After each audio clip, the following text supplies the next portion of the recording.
Uma boa noite a todos. É sempre uma alegria muito grande estar com os companheiros do Centro Espírita José o Carpinteiro. Nós gostaríamos de agradecer a direção da casa.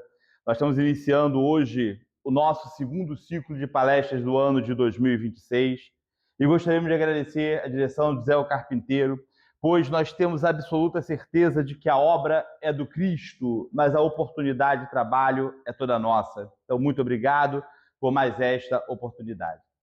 Na noite de hoje, nós iremos estudar o capítulo 5 do Evangelho segundo o Espiritismo. Bem-aventurados os aflitos. Diz-nos Tim Vanessa em sua belíssima canção: eu te ofereço meu pranto e as dores da alma que quer renascer. O capítulo 5 do Evangelho segundo o Espiritismo nos diz que a felicidade não é deste mundo, que a felicidade na Terra é uma utopia, que as gerações tentam buscar sem obterem sucesso. Nos diz ainda que nem a riqueza, o poder, a juventude, nem os três juntos, riqueza, poder e juventude, são condições essenciais para a felicidade do ser humano. E nos alerta que, independentemente da posição social e econômica que nós ocupemos, todos nós temos a nossa parcela de labor, de miséria, de sofrimento, de decepções. Nos diz que um ser humano ajuizado é algo muito raro de se encontrar, mas um ser humano absolutamente feliz jamais foi visto na Terra. Obviamente que neste momento nós precisamos excetuar a pessoa de Jesus de Nazaré. Este sim foi absolutamente feliz. Nos diz o capítulo 5 que, na verdade, nós temos momentos de felicidades, mas não uma felicidade verdadeira.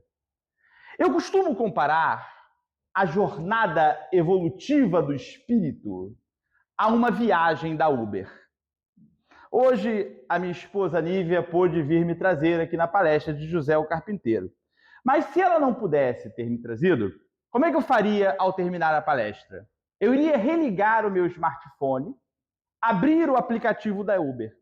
Aí lá estava lá, ponto de partida, José o Carpinteiro. Ponto de chegada, o destino, a minha residência. Meio de transporte. A gente tem lá Uber Black, Uber Comfort, eu sempre peço X. Eu até gostaria de pedir o moto, mas ainda me falta coragem. Assim também é a viagem evolutiva do espírito. Só que tem um pequeno problema, uma pequena diferença. Nas viagens da Uber, cada uma tem um ponto de partida, um ponto de chegada e um meio de transporte. Tem uns que têm condições de pedir Uber Black, o Comfort. Tem outros que têm coragem de pedir um Uber Moto, eu só vou no X. Vamos deixar isso para lá. Vejam, já na viagem evolutiva do espírito, não. Todos os espíritos, todos nós temos o mesmo ponto de partida, o mesmo ponto de chegada e destino e o mesmo meio de transporte. Rodrigo, qual é o ponto de partida? A criação simples e ignorante. O ponto de chegada, o ponto de destino, a perfeição, a condição de espíritos puros, a verdadeira felicidade. Quando nós alcançarmos a perfeição, a condição de espíritos puros, nós alcançaremos a verdadeira felicidade. Qual é o meio de transporte, Rodrigo, para essa viagem evolutiva do espírito? A reencarnação. O meio de transporte é a reencarnação. Bem-aventurados os aflitos, bem-aventurados os que sofrem. O capítulo 5 do Evangelho segundo o Espiritismo nos diz que Deus não nos pune pelo bem que fazemos, tampouco pelo mal que não fazemos. Se nós somos punidos, é porque fizemos o mal. Eu costumo dizer que ninguém está na Terra de férias, licença-prêmio ou feriado prolongado. Definitivamente, a Terra não é uma colônia de férias, um resort, um hotel-fazenda. Muito pelo contrário. A Terra é chão de fábrica, é um local para trabalho.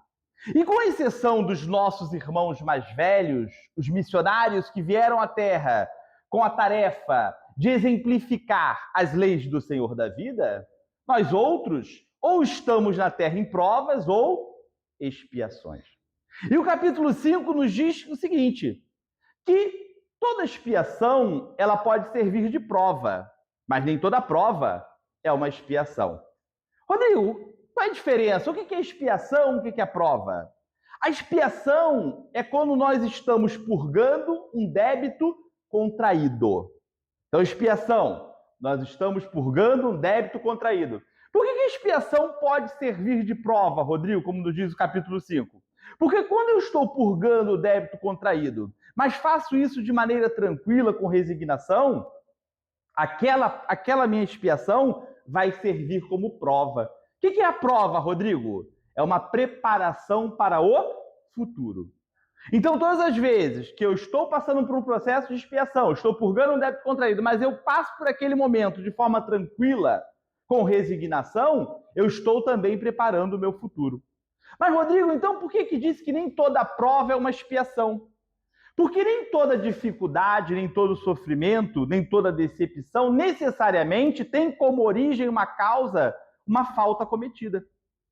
Algumas vezes, o espírito, ele, quando está na parte espiritual, ele pode escolher passar por um determinado dissabor, dificuldade, sofrimento, aflição, decepção, como meio de alavancar o seu processo evolutivo, dar um upgrade em sua evolução, né? Nós costumamos dizer que mar tranquilo não forma bom marinheiro. Nessa nossa viagem evolutiva, igual a corrida da Uber, ponto de partida, criação simples e ignorante, destino, perfeição, condição de espíritos puros, felicidade, meio de transporte, a reencarnação, nós temos um cartãozinho de crédito chamado Eternidade Car. O Eternidade Car, ele tem algumas semelhanças e diferenças para outros cartões, como o Visa e o Mastercard. No Eternidade Car, Deus nos permite pagarmos as nossas dívidas a prazo, dívidas estas que nós contraímos à vista. Então, na Eternidade Car, nós pagamos a prazo as dívidas contraídas à vista. E uma pequena diferença para outros cartões como o Visa e o Master. Deus não nos cobra juros. Não há a incidência de juros no Eternidade Car. Então, nós pagamos as nossas dívidas a prazos, dívidas essas que nós contraímos à vista, e sem a incidência de juros. Há uma outra pequena diferença.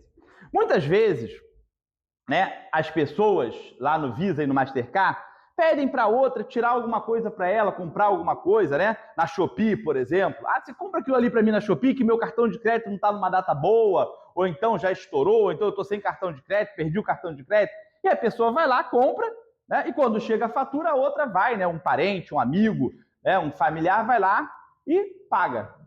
No Eternidade Car, não. Na fatura do nosso Eternidade Car, somente vem as dívidas contraídas por nós mesmos. Na fatura da Eternidade Car do Rodrigo, só estão as dívidas contraídas pelo próprio Rodrigo. Na minha fatura da Eternidade não estão as dívidas contraídas pelas minhas filhas, pela minha esposa, pelos meus pais ou pelo meu irmão.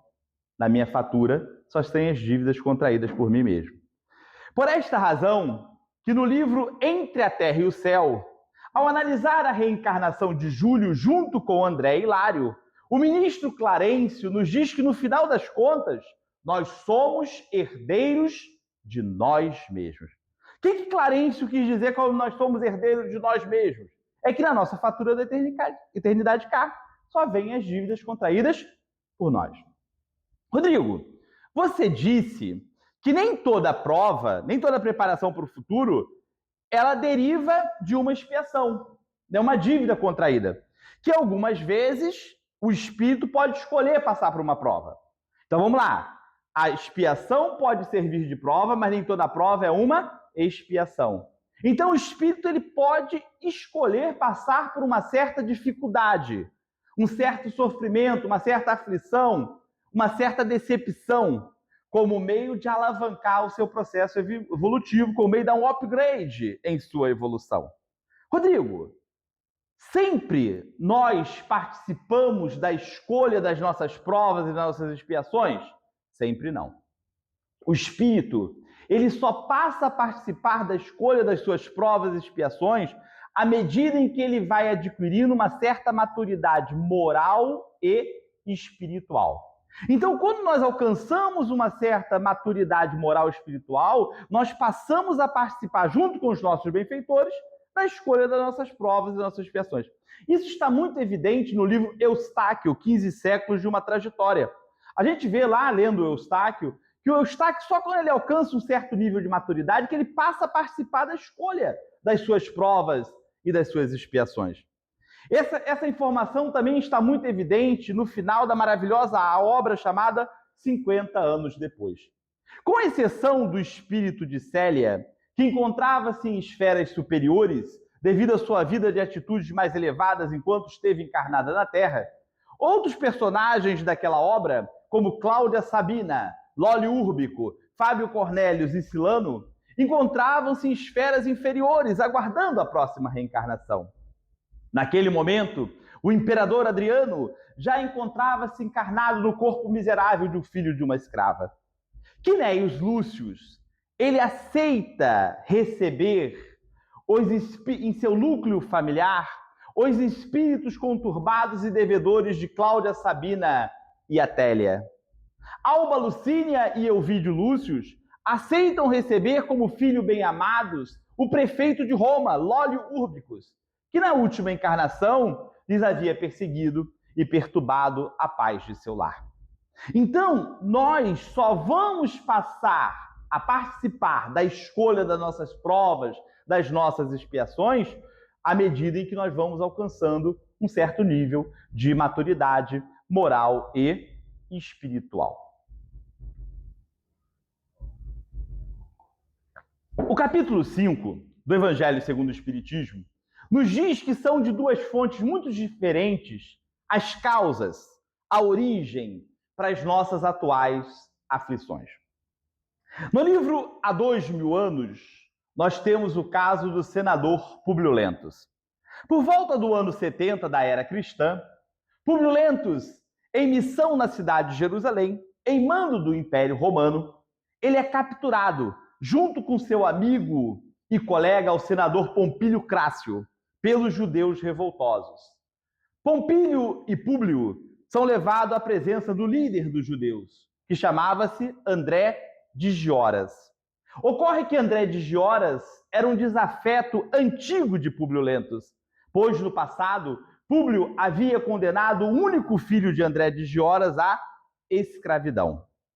Depois de ver seu amigo e colega, o senador Pompílio Crácio, sendo assassinado pelos judeus, Públio tem os olhos queimados pelo escravo, o jovem Ítalo, escravo pessoal de André de Gioras. Ocorre que Ítalo, na verdade, era Marcos, filho de Públio Lentulus, que foi roubado quando ainda era um recém-nascido. As tropas romanas chegam, assassinam muitos judeus, dentre eles Ítalo. Outros são presos, como André de Gioras. Públio Lentulus, já cego, vai à cadeia, instantes antes de André de Gioras ser executado. E André de Gioras confessa a ele que, na verdade, Ítalo era seu filho Marcos, que ele roubou quando ainda era um bebê. Aqueles que ainda não leram Há 2000 anos, eu recomendo a leitura. É uma obra-prima. E é muito interessante que no começo do livro, lá numa das primeiras cenas, nós vemos Públio Lentulus conversando com seu amigo Flamínio Severus, e dizia a Flamínio que ele tinha sonhos constantes. E que nesses sonhos ele se via como a pessoa de seu bisavô. E Públio e Flamínio, ao compararem a atual caligrafia de Públio Lentulus com documentos escritos por seu bisavô, conseguem verificar a semelhança na caligrafia. Semelhança esta também na fisionomia, ao compararem a atual fisionomia de Públio com uma estátua de cera de seu antepassado. E aí, Públio diz a Flamínio que nesses sonhos ele se via condenando o inimigo a penas severas, dentre as quais a retirada dos olhos. No livro Memórias do Suicida, nós temos o caso dos 5 amigos de infortúnio. Camilo e Jerônimo suicidaram-se com um disparo de arma de fogo no ouvido. Mário enforcara-se. João envenenara-se. Belarmino cortara os próprios punhos. Todos buscaram o suicídio como um ato de rebeldia contra os desígnios do Senhor da vida. Camilo Botelho, depois de destacar-se como um importante escritor no século XIX em seu amado Portugal, não se conforma com a cegueira. Jerônimo da Silveira, depois de destacar-se como um importante comerciante de vinho, não suporta a falência e ser considerado pela família, esposa e filhos, a quem acostumaram uma vida de luxos, de ser o responsável por aquele insucesso econômico. Mário Sobral, não se conformando com o fim do relacionamento com sua amante, após espancá-la e estrangulá-la, tira a própria vida. Professor Belarmino, orgulhoso de sua intelectualidade, não se conforma com o fim da saúde com a chegada da tuberculose. Após serem resgatados pela Legião dos Servos de Maria, depois de terem sofrido muitos anos no Vale dos Suicidas, os 5 companheiros de infortúnio passavam por um longo período de aprendizado e estudos na colônia espiritual. Um dia, quando Camilo Botelho submetia-se a um tratamento que tinha por objetivo conhecer encarnações anteriores com auxílio do benfeitor Epaminondas de Vigo, Camilo se vê no ano de 33 da era cristã, na cidade de Jerusalém. Era uma manhã ensolarada, era o fatídico dia do Calvário do Cordeiro. Camilo encontrava-se encorajado com uma alegria satânica, regozijava-se com os acontecimentos. Dirigiu-se até o pretórito e ovacionou a figura de Barrabás naquela hora decisiva para a sociedade terrena. Avançando um pouco mais em sua caminhada evolutiva, Camilo se viu renascendo nos primeiros anos do século XVII, nas proximidades da cidade de Toledo. Camilo reencarnou numa família de nobres arruinados e na infância e na juventude trabalhou no campo, tendo se educado com o pároco da cidade. Camilo guardava o desejo de casar-se com sua prima, Maria Magda. No entanto, Maria Magda apaixonou-se por um jovem militar madrilenho adébito da reforma protestante chamado Jacinto, que chegava a ser parente de Camilo. E Maria Magda resolve casar-se com Jacinto e depois do casamento sai da aldeia e vai morar no exterior. Camilo, sentindo-se traído e humilhado, jura vingança à prima e ao esposo. Camilo, então, retoma uma antiga ideia de se tornar sacerdote, não por vocação religiosa, mas sim como uma maneira de ascender socialmente. E ele se ordena padre, filiando-se à companhia de Jesus, sendo um agente ativo na Inquisição. 15 anos depois, Maria Magda, Jacinto e os filhos retornam a Madrid. Ao reencontrá-los, Camilo vê renascer em seu peito o ódio que sentia por Jacinto e a paixão e desejo que tinha por Maria Magda.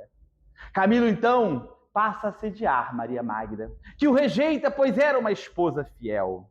Jacinto, percebendo o que estava acontecendo e sendo alertado pela própria Maria Magda, tenta, junto aos seus superiores, uma transferência para o exterior. Camilo, ao descobrir as intenções de Jacinto, denuncia-o ao Santo Ofício por ser protestante. Jacinto é preso e é colocado sob a custódia, sob a responsabilidade de Camilo. Camilo passou a impor ao marido de Maria Magda privações e torturas indescritíveis. Maria Magda, temendo pela saúde, pela integridade física e pela vida de Jacinto, vai buscar Camilo e pede que ele deixe de perseguir e o que liberte. Camilo concorda, porém faz uma única exigência: que Maria Magda se consorcie com ele amorosamente, ainda que seja uma única vez. Maria Magda ainda resiste por alguns dias, mas depois de ter visitado Jacinto na cadeia e ter constatado o estado lastimável em que ele se encontrava, ela resolve aceitar a chantagem de Camilo. Na manhã do dia seguinte, Camilo, ao perceber que Maria Magda só nutria por ele repúdio, ódio e rancor, como lhe havia prometido, iria libertar seu esposo. Mas antes, para vingar-se mais uma vez, manda que seus soldados perfurem com lanças incandescentes os olhos de Jacinto. Depois daqueles acontecimentos, Jacinto, não suportando toda aquela situação, a cegueira, ele tira a própria vida. Depois do suicídio no século XIX, Camilo permanece na pátria espiritual por 53 anos, em muito adiando as suas novas experiências na carne. Mas depois ele se submete à lei inafastável da reencarnação. E ao voltar à Terra, ele vivenciaria novamente a experiência da cegueira. Ficaria cego aos 40 anos de idade. Cegueira esta que iria durar por 20 anos, pois ele novamente voltaria à pátria espiritual aos 60 anos de idade. Aqueles que já assistiram outras palestras minhas bem o sabem, que na maioria delas eu sempre arrumo um jeito de trazer a história de um cego. Nessa eu me superei, trouxe de 2 cegos, Públio e Camilo. O nome disso é reserva de mercado, mas vamos deixar isso para lá. No livro O Céu e o Inferno, nós temos o caso do pai e do conscrito. No começo da Guerra da Itália, em 1859, um comerciante de Paris teve seu único filho convocado para a guerra. Então ele tem a infeliz ideia de tirar a própria vida. Porque pensou ele, se eu me matar, meu filho, como é filho único, vai ter que cuidar da mãe, não vai para a guerra. Algum tempo depois do suicídio, na Sociedade de Paris, o pai é evocado. E aí ele narra todo o seu sofrimento, toda a sua aflição devido àquele ato impensado. Essa nossa palestra da noite de hoje, na verdade, é um remake, né? Eu já havia feito ela anteriormente e eu fiz no começo do fatídico ano de 2020. E eu lembro-me que naquela época, lá no começo de 2020, tinha uma notícia que me chamou muita atenção. No Réveillon de 2020, no estado de São Paulo, uma menina de 3 meses de idade teve a vida interrompida porque um companheiro nosso, insensato, para comemorar a chegada do novo ano, faz um disparo de arma de fogo. E aquela bala vem e acerta aquela menina de 3 meses de idade que teve a vida ceifada. Eu, nessa encarnação, eu renasci com uma doença degenerativa chamada retinose pigmentar. Eu nasci enxergando muito pouco, cerca de 5, 10%, e ao longo do tempo, aquele pouco que eu tinha, eu fui perdendo, e hoje não enxergo mais nada, e a retinose pigmentar, ela me possibilita vivenciar a interessante experiência da cegueira. E a ciência, a medicina, diz que a retinose pigmentar tem como origem a genética. Mas o curioso é que, ao investigarmos os meus antepassados, quer seja em Portugal ou no Brasil, nós não encontramos qualquer parente com a mesma doença. Nem meus bisavós, avós, tios, primos, meus pais. Eu tenho um único irmão, chamado Bruno, filho do mesmo pai e da mesma mãe, portanto, com a mesma carga genética. E meu irmão, graças a Deus, nessa existência, ele não precisou vivenciar a experiência da cegueira. E eu confesso aos amigos do José o Carpinteiro que antes de eu me tornar espírita no ano de 2008, em alguns momentos da minha vida, eu cheguei a me indagar, mas por que eu não enxergo e não o Bruno? Lembro-me que no ano de 1994, quando nós brasileiros, tivemos a alegria de conquistar o Campeonato Mundial de Futebol Masculino lá nos Estados Unidos, fomos tetracampeão. Aliás, que saudade dessa época, que a seleção brasileira trazia alegrias e não tantas decepções. Vamos deixar isso para lá, Romário, Bebeto, Tafarel, que época boa. Naquela época, estimulado por aqueles bons jogadores, os jovens da minha idade, todos queriam jogar futebol.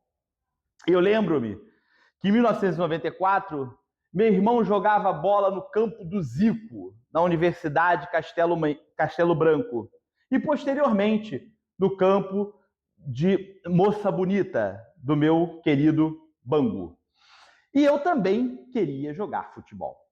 E depois de muito atazanar e perturbar o juízo dos meus pais, o meu pai, numa atitude muito sábia, certa tarde resolveu me levar no Moça Bonita. E conversou lá com o professor, com o treinador, pedindo para que deixasse que eu entrasse no campo para fazer um treino. Ele se responsabilizou, não, pode ficar tranquilo, me responsabilizo, qualquer coisa. E o professor resolveu deixar. Quando o professor apitou, a bola correu para a direita, eu corri para a esquerda, tombei em 2 companheiros, caí no chão e percebi que não dava para jogar bola com quem enxergava normalmente. Lembro-me que quando meu irmão fez 18 anos de idade, ele foi tirar a carteira de motorista. E aquilo me deu uma inveja tremenda. Porque eu vou contar uma coisa para vocês.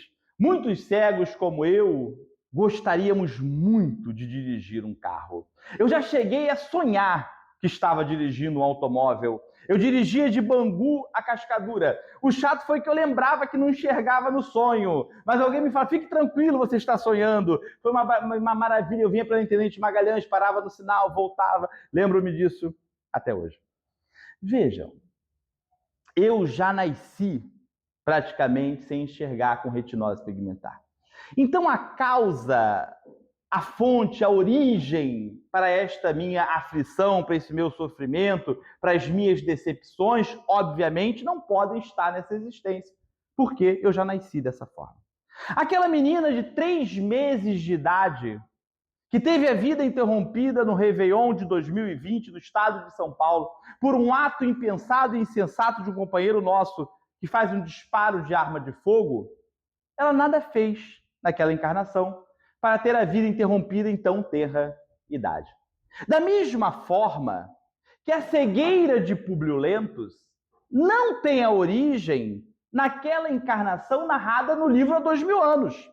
Na verdade, a causa, a origem, a fonte daquela cegueira que está narrada no livro há 2000 anos foi numa existência anterior, quando ele, como a pessoa de seu bisavô, condenava inimigos a penas severas, dentre as quais a retirada dos olhos. A cegueira de Camilo Botelho no século XIX não tem como causa, origem, fonte a existência do século XIX, mas sim aquela encarnação no século XVII, quando ele mandou perfurar os olhos de Jacinto, esposo de Maria Magda, com lanças incandescentes. Da mesma forma que o pai do conscrito, Mário Sobral, João e o professor Belarmino terão que arcar com as consequências daquele ato impensado do suicídio praticado no século XIX em existências posteriores. Então, a primeira causa, a primeira origem, a primeira fonte dos nossos atuais sofrimentos está onde? Em existências anteriores. Em dívidas contraídas em encarnações anteriores. Rodrigo, eu não acho justo. Como é que eu posso estar sendo punido por algo que eu nem me lembro? Isso não está certo.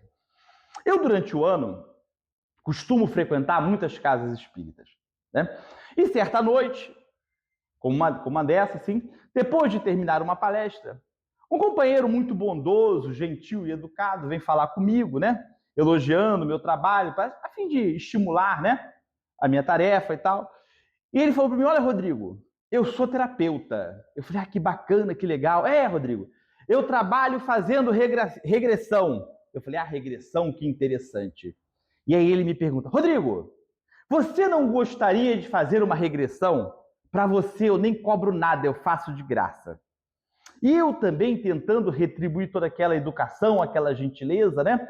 Procurei bem as palavras e disse a ele, meu amigo, você não me leva a mal, mas eu estou até pagando para não saber quem eu fui em outras existências. Eu até imagino, mas prefiro não ficar sabendo. Eu não quero ter acesso à minha FAQ, à minha folha de antecedentes criminais. É melhor deixar isso para lá, deixa abaixo, como dizem os jovens. Então, na minha singela opinião, o véu do esquecimento, enquanto estamos encarnados, para mim, é um bom exemplo da soberana bondade e misericórdia do Senhor da vida. Porque diz-nos o capítulo 5, se nós, enquanto estamos encarnados, pudéssemos ter acesso ao que fizemos em existências anteriores, dois sentimentos poderiam nos despertar. Primeiro, a humilhação, por tanto mal já cometido. E o segundo, o orgulho, por eventual bem praticado. Então, em ambos os casos, tanto na humilhação como no orgulho, isto iria atrapalhar a nossa marcha evolutiva, a nossa viagem evolutiva. Por isso que, na minha singela opinião, o véu do esquecimento enquanto estamos encarnados é um bom exemplo da soberana bondade e misericórdia do Senhor da vida. Nós espíritas, algumas vezes, tentamos dar uma despertinhos. E aí, quando estamos passando por um certo sofrimento, dificuldade, aflição, decepções, para a gente livrar a nossa cara, a gente gosta de botar a culpa no passado, em existências anteriores. Eu estou passando por tudo isso porque numa outra encarnação eu fui um general romano, eu fui um viking, um agente da Inquisição.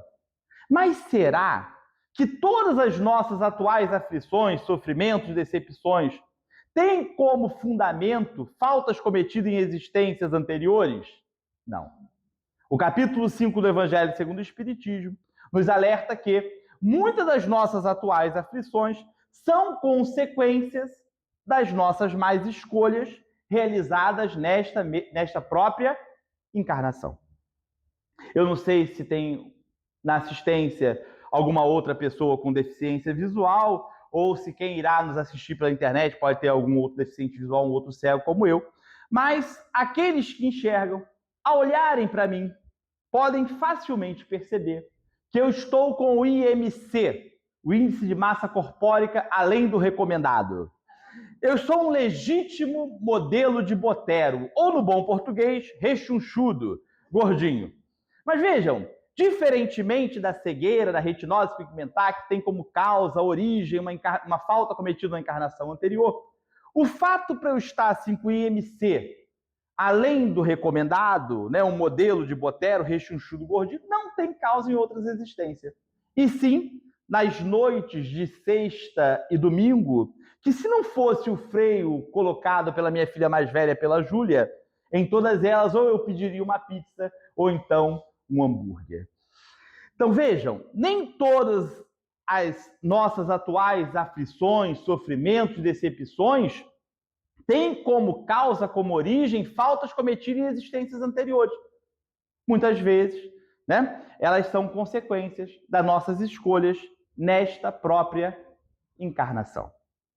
O capítulo 5 do Evangelho segundo o Espiritismo nos indaga se será lícito nós abreviarmos a vida de um doente que sofre sem esperança de cura, que foi desenganado. Nós vemos hoje em dia muitos países aprovando em suas legislações leis que autorizam a morte assistida, a eutanásia. A doutrina espírita é contrária à eutanásia por duas razões que nos traz o capítulo 5. A primeira razão para a doutrina espírita ser contrária à eutanásia é que a ciência ela não é infalível. A ciência também pode se enganar, pode se equivocar. E quem aqui nunca ouviu uma história que um determinado doente que foi desenganado pela ciência, aquele doente viveu mais 1, 2, 5, 10 anos. Então, a primeira causa para a doutrina espírita ser contrária à eutanásia, à morte assistida, é que a ciência também pode falhar, a ciência também pode se enganar. A segunda causa para nós sermos contrário à eutanásia está no capítulo 7 do livro Céu e Inferno, Código Penal da Vida Futura. O capítulo 7 do Céu e Inferno nos diz que todas as vezes que nós cometemos uma falta contra as leis do Senhor da vida, contra as leis de Deus, 3 atitudes nos faz retomar a caminhada evolutiva. A primeira, nós precisamos nos arrepender. Segunda, expiar. Terceira, reparar. Então, todas as vezes que nós infringimos as leis de Deus, para nós retomarmos a caminhada evolutiva, nós vamos ter que nos arrepender, expiar e reparar.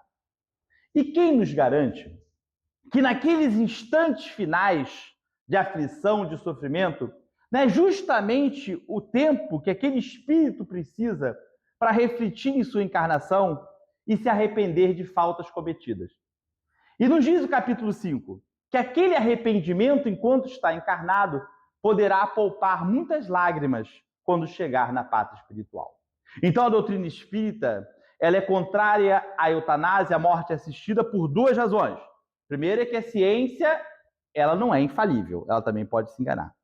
A segunda é que, naqueles instantes finais, aquele espírito, ele pode refletir e se arrepender de faltas cometidas, e esse arrependimento irá lhe poupar muitas lágrimas quando chegar na pátria espiritual. O último ponto que nós temos para estudar da noite de hoje, do capítulo 5 do Evangelho segundo o Espiritismo, é o que diz que se fosse um homem de bem, teria morrido. Muitas vezes, quando alguém vê um homem de má vida, um ser humano de má vida, escapar de um perigo, costumam dizer, se fosse um homem de bem, teria morrido. Quando alguém sabe que uma pessoa, um homem bom, desencarnou, e aquele homem tinha um vizinho que era de má vida, alguém pode dizer, por que não morreu este ao invés daquele? E o capítulo 5 vem justamente nos explicar essa passagem, se fosse um homem de bem, teria morrido. A explicação está no seguinte. O capítulo 5 nos diz que, para o espírito, estar na carne, estar encarnado, é estar em cativeiro. A encarnação é uma prisão. A nossa verdadeira vida é a pátria espiritual. Então, quando nós estamos aqui na carne, ou nós estamos em missão, são os nossos irmãos mais velhos, ou nós outros, a maioria de nós, ou em provas ou expiação. Então, estar encarnado é estar em cativeiro, é estar numa prisão. E aí, eles nos falam o seguinte, olha, numa determinada penitenciária, numa cela, tinham 2 presos. Um preso já cumpriu todo o tempo que ele tinha para pagar a sua pena. O outro ainda tem tempo a pagar. A quem se deverá entregar o alvará de soltura? A liberação? Aquele que já cumpriu o tempo que tinha para pagar. Por isso que dizem que se fosse um homem de bem, teria morrido. Ao estudarmos esse ponto, é inevitável nós não nos lembrarmos da maravilhosa palestra chamada Alegria de Viver, de Jerônimo Mendonça. Eu recomendo, vocês procurem lá no YouTube, tem até um resuminho dela de 12 minutos, é maravilhoso. E Jerônimo nos conta, o gigante deitado, como ele era conhecido, que, certa vez, ele tinha uma palestra marcada para uma cidade vizinha. E naquela manhã, ele acordou sentindo-se muito mal. Estava com febre, pressão alta. Então, seu médico recomendou que ele não fosse dar a palestra. Então, ele ligou para um amigo e pediu para que ele fosse substituí-lo. E o amigo concordou. E na estrada, o amigo sofreu um grave acidente de automóvel, o carro capotou. Ele mal se recuperou daquela situação do susto, Quase morreu. Ele resolve abrir o porta-luva do carro, pegar o Evangelho segundo o Espiritismo para abrir, para agradecer a Deus. E ele abre justamente nesse capítulo 5 do Evangelho segundo o Espiritismo. Se fosse um homem de bem, teria morrido. Naquela época não havia celular. Mas na primeira parada que ele encontrou um telefone, ele liga para Jerônimo. E fala, Jerônimo, você não sabe o que me aconteceu. Quase eu morri, Jerônimo. O carro capotou, eu quase morri, mas eu nem sei se o pior foi isso. Quando eu abri o Evangelho para agradecer, estava lá escrito, se fosse um homem de bem, teria morrido. Nem para desencarnar eu estou prestando. Como nos diz Vanderly, em sua belíssima canção, nós somos presidiários cumprindo sentença. E agora, eu peço que os amigos do José o Carpinteiro prestem bem atenção no que eu vou dizer agora. Não há, nas leis do Senhor da vida, a figura da vítima. Nós não somos vítimas de nada nem de ninguém. Como nos disse o ministro Clarence no livro Entre a Terra e o Céu, na final das contas, nós somos herdeiros de nós mesmos.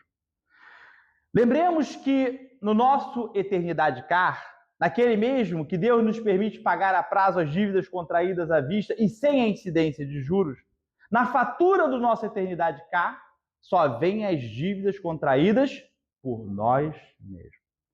Agora, só a título de esclarecimento, Eu gostaria de dizer para os amigos que Deus não pune ninguém. Deus não pune. Deus educa. E todas aquelas aflições, sofrimentos, decepções que nós podemos estar vivenciando hoje, na verdade, são os livros que nós precisamos ler. É o remédio que nós precisamos tomar. E aí nós lembramos da belíssima canção espírita que nos diz: Pai, hoje eu te peço por aqueles que sofrem perseguição e choram em aflição. Mas eu também te peço, Pai, pelos que perseguem e causam pranto do irmão. Porque, como se diz popularmente, o plantio é facultativo, mas a colheita não. Esta não. A colheita sempre será obrigatória. Bem-aventurados os aflitos, bem-aventurados os que sofrem. Que nós possamos pegar os nossos arados e seguirmos felizes a nossa tarefa, amando, trabalhando, semeando e esperando, que dias melhores só dependem de cada um de nós. Muito obrigado pela caridade de vocês terem me ouvido na noite de hoje. Muita luz, muita paz a todos. Eu, mais uma vez, sinceramente, agradeço a direção da Casa de José o Carpinteiro por mais essa oportunidade. Sou sempre recebido com muita gentileza aqui. Meu muito obrigado. Até breve, se Deus quiser. Uma boa noite a todos.